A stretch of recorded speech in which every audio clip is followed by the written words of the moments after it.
Hi friends, అందరూ బాగున్నారా? నేనైతే కొంచెం హెల్త్ ప్రాబ్లం వచ్చి కొంచెం వీడియోస్ అయితే లేట్గా పోస్ట్ చేస్తున్నానండి.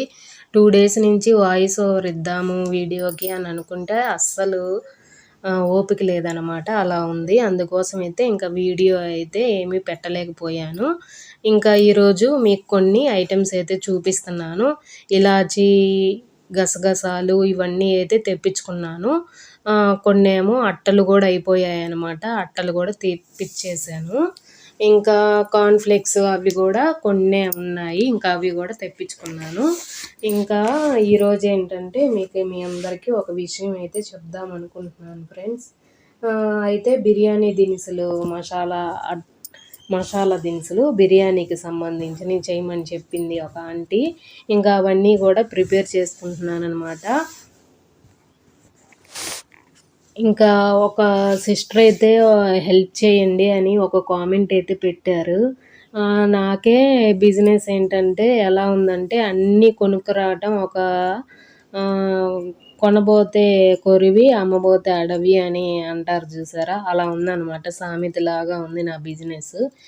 ఎందుకు చెప్తున్నానంటే ఇప్పుడు ఇలాచీలు కొనుక్కొచ్చాను. కేజీ కొనుక్కొస్తే ఇవి గసాలు ఇవి కొనుక్కొస్తే ఇంకా అట్టలు ఒక 3 కేజీలు తెచ్చారు. మొత్తం కూడా నాకు 4,000 రూపాయలు అయినాయండి. 4,200 ఏమో అయ్యాయన్నమాట మొత్తం. ఇంకా కానీ నాకు ఇప్పుడు ఇలాచీలు చెప్పాను కదా, ఒక ఆర్డర్ చేయాలా వద్దా అనిపిస్తుంది అన్న దానికోసం ఇలాచీలు అయితే తెప్పించుకున్నాను. ఇలాచీలకి నేను 20 అట్టలకి చేసి ఇచ్చొస్తే నాకైతే 1,600 అయితే వచ్చింది. నేను కొనుక్కొచ్చింది ఎంత, 3,000 రూపాయలు, 3,100 అనమాట నాకు ఇక్కడైతే పడిన రేటు. ఇంక 3,100 పెట్టి నేను కొనుక్కొస్తే నాకు 1,600 వచ్చాయి. ఇంకా మిగతాయన్నీ చేసి అమ్మితేనే కదా అవన్నీ కూడా నాకు కనిపించేది. అలా ఉంటదనమాట. ఇంకా గసాలు రేట్ ఎక్కువగానే ఉన్నాయి. మిగతాయి అయితే ఇంకా అట్టలు తెచ్చేసుకున్నాను. 4,200 అలా అయ్యాయన్నమాట. చూసారా, అలా ఉంటుంది. అవన్నీ కూడా మొత్తం అమ్మితేనే కానీ మనకు ఒక రూపాయి అంటూ మిగిలేది తెలీదనమాట. ఈ నెల ఏంటో కష్టపడతానే ఉన్నాను కానీ అసలు ఏమి ఒక రూపాయి మిగిలిందంటూ అసలు ఈ నెల అయితే కనిపించట్లేదండి డబ్బులు నాకు. ఎందుకని చాలా తక్కువగా వచ్చేసాయన్నమాట అమౌంట్. ఒక్కొక్క నెల 3,000, 4,000 అలా వస్తున్నాయన్నమాట. ఈ నెల అయితే చాలా తక్కువగానే వచ్చినాయి. ఏంటో చేసినట్టే ఉన్నాను, డబ్బులు రావట్లేదు అని అనిపించింది. ఈ నెల అయితే అలా అనిపిస్తుంది. ఏం చేస్తాం, ఒక్కొక్క నెలలో ఏంటంటే మనకి ప్రాఫిట్ అనేది చాలా తక్కువగా వచ్చిద్ది. తక్కువగా వచ్చినా సరే తప్పదనమాట. ఇంకా ఒక ఆంటీ అయితే ఇదిగో చూడండి, యాలక్కాయలు ఒకటి, చెక్క ఒకటి, లవంగాయలు ఒకటి, తర్వాత ఈ బిర్యానీ దినుసులకు సంబంధించి ఇవి చేయమన్నారనమాట. 2 ప్యాకెట్స్ చేయమన్నారు. ఇవన్నీ కూడా ఎలా చేస్తున్నాను అనేది మీకు ఒక వీడియోలో చూపించాను కదా, సేమ్ అవే చిన్న ప్యాకెట్ చేయమ్మా అని చెప్పారనమాట ఆంటీ. ఇంకా అవన్నీ కూడా ప్రిపేర్ చేశాను. ఈ బిర్యానీ దినుసులు మటుకి ఇవి చేయటం చాలా చాలా కష్టం అండి. అయితే పోయినసారి అయితే మా వారు హెల్ప్ చేశారు. ఈరోజైతే మా వారు కూడా లేరనమాట. ఇంకా నేనే నిదానంగా చేసుకున్నాను. ఇంకా అయితే ఇవన్నీ కూడా సర్దుకొని ఆర్డర్ అయితే ఇంకా ఇచ్చి రావడానికి అయితే వెళ్తున్నాను అనమాట. అదే అంటున్నానండి, కష్టం ఎక్కువగా ఉంటుంది, ఫలితం తక్కువగా ఉంటుంది. అయినా సరే ఒకసారి మనం దిగాం కాబట్టి ఎంతొచ్చినా మనం చేసుకోవాలి. ఒక్కోసారి ఒక్కో రకంగా ఉండిద్ది అనేసి ఇంకా అయితే చేస్తున్నాననమాట. ఇంకా అన్నీ అయితే సర్దుకొని వెళ్తున్నాను ఇంక ఇచ్చి రావటానికి. అయితే ఈరోజు మీ అందరికి ఒక విషయం చెప్దామని అనుకుంటున్నాను. ఇప్పుడు నేను కూడా ఎన్నో కష్టాలు, బాధలు అన్నీ కూడా పడి వచ్చామన్నమాట. ఫస్ట్ ఆఫ్ ఆల్ మా హస్బెండ్‌కి హెల్త్ ప్రాబ్లమ్ వచ్చింది. ఆయనకి 2 ఇయర్స్ అలా బాగా సఫర్ అయ్యారు. చాలా పెద్ద ప్రాబ్లమే వచ్చింది. ఆయనకి చూపించి కొంచెం తగ్గింది, పర్లేదులే అన్న తర్వాత ఇంకా నెక్స్ట్ నాకొచ్చిందండి ప్రాబ్లమ్. నాకైతే బ్రెయిన్‌లో బ్లడ్ క్లాట్ అయిందని చెప్పారు. దానివల్ల ఏంటంటే నైట్ అప్పటికప్పుడే ఫిట్స్ అనేవి వస్తున్నాయన్నమాట. ఆయనకి కొంచెం పర్లేదులే చూసుకోగలుగుతున్నాం అన్నప్పుడు మళ్ళీ నాకు హెల్త్ ప్రాబ్లమ్ వచ్చింది. చూసారా, ఎన్నో బాధలు, కష్టాలు, అద్దిళ్ళల్లో తిరగటాలు. మాకు అప్పుడు ఓన్ హౌస్ కూడా లేదు. మేము కూడా రెంట్‌కే ఉన్నామన్నమాట తెనాలిలో.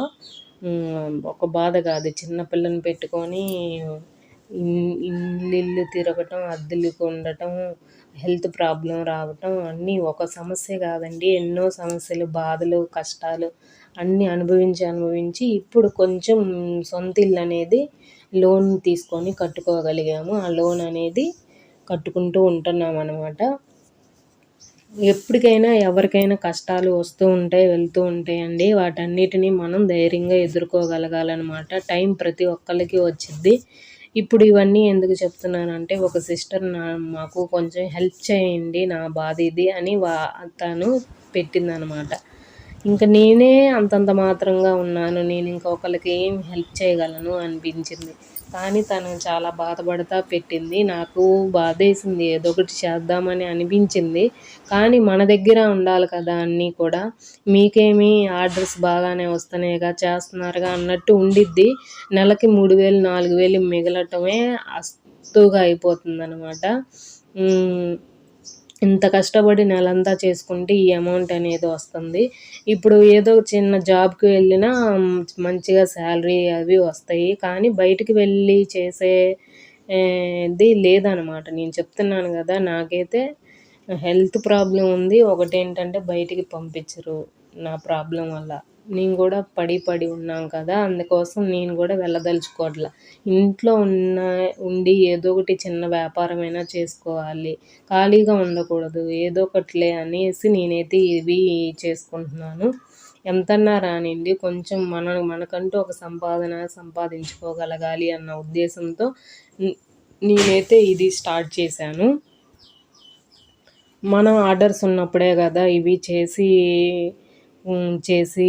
వచ్చేది. మిగతా టైం అంతా కొంచెం ఇంట్లో పనులు చేసుకుంటూ హ్యాపీగానే ఉండొచ్చు. అంత వర్క్ ఏమీ ఉండదులే అనేసి ఇంకా నేనైతే ఇదైతే స్టార్ట్ చేసుకున్నాను.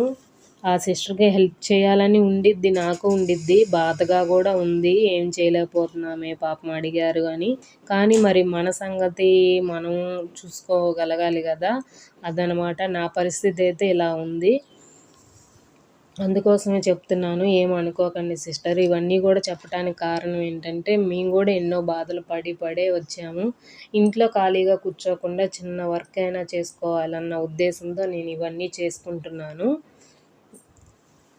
ఇంకా నాకు వచ్చే అమౌంట్ నాకే సరిపోతుందండి. ఒకళ్ళు హెల్ప్ చేసే అంత అమౌంట్, పెద్ద అమౌంట్లు అయితే ఇంతవరకు అయితే ఏమీ రావట్లేదు. అలానే యూట్యూబ్‌లో సంబంధించి 2000 మంది సబ్స్క్రైబర్స్ అయితే వచ్చారండి. చాలా చాలా థ్యాంక్స్ అందరికీ సబ్స్క్రైబ్ చేసినందుకు.